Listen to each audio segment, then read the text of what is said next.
আমাদের সবার উচিত, সবার মানে শুধু ওলামা শ্রেণী না, প্রতিটা মানুষের, জাস্ট ইমানদারি না, আমাদের উচিত হলো মাছি না হয়ে মৌমাছি হওয়া। বলবেন মাছি কি আর মৌমাছি কি? দুইটার নামের সাথে মাছিটাই মিল আছে, জাস্ট একটা পার্থক্য হলো একটার নামের আগে মৌ আছে, মৌ মানে মধু, আর আরেকটার নামের আগে মৌ শব্দটা নাই। মাছি কি করে? যেখানে নোংরা, যেখানে পচা, যেখানে গান্দা, সেখানে গিয়ে তার মুখ, তার নাকটা প্রতিস্থাপন করে। আর মৌমাছি কি করে?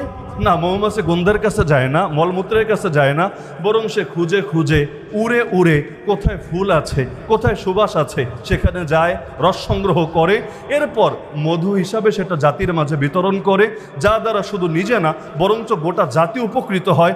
এমনকি যেই মধুর মধ্যে সব রোগের শিফা আছে, নবী জানিয়েছেন মৃত্যু ছাড়া সব রোগের শিফা তার ভেতরে আছে। কোরআনেও আল্লাহ তাআলা এই মৌমাছি নিয়ে আস্ত একটা সূরাই দিয়েছেন, সূরা নাহাল, যার মধ্যে আল্লাহ তাআলা নিজেই বলেন ওয়াহা রাব্বুকা ইলান নাহাল, তোমার রব মৌমাছির কাছে ওহী পাঠান।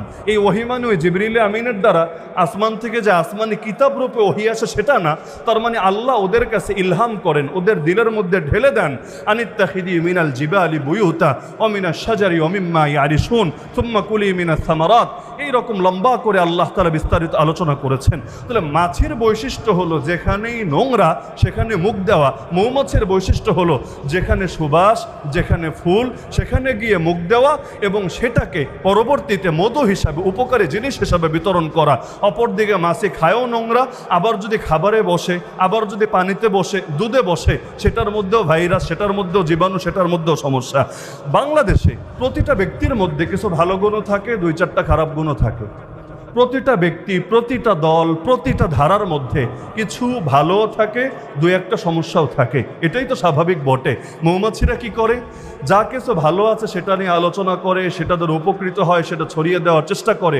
যা কিছু মন্দ আছে এগুলোকে স্কিপ করে এবং তারা এই মূলনীতি বিশ্বাস করে, পাপকে ঘৃণা করো তবে পাপীকে না। বর্তমানে কি হচ্ছে? বর্তমানের উদাহরণ যদি দেই, আমাদের মিডিয়ার দিকে যদি নজর দেই, আমাদের সরকারের দিকে যদি নজর দেই, আমাদের বহুত শ্রেণীর, বহুত ধারার লোকদের দিকে যদি নজর দেই, তাহলে সারা বাংলাদেশে কোন এমপি কি ভালো কাজ করলো, কোথায় কি কি জনসেবা করলো, কোথায় জাতির জন্য নিজেকে বিলিয়ে দিল, এটার দিকে কোনো নজর দিবে না। কারণ মৌমাছি তো হতে রাজি না, সে কোথায় কোথায় ভালো আছে এটার দিকে নজর দিবে না এবং সেটা আহরণ করে মধু হিসাবে বিতরণ করবে না, এই উদারতাও সে দেখাবে না।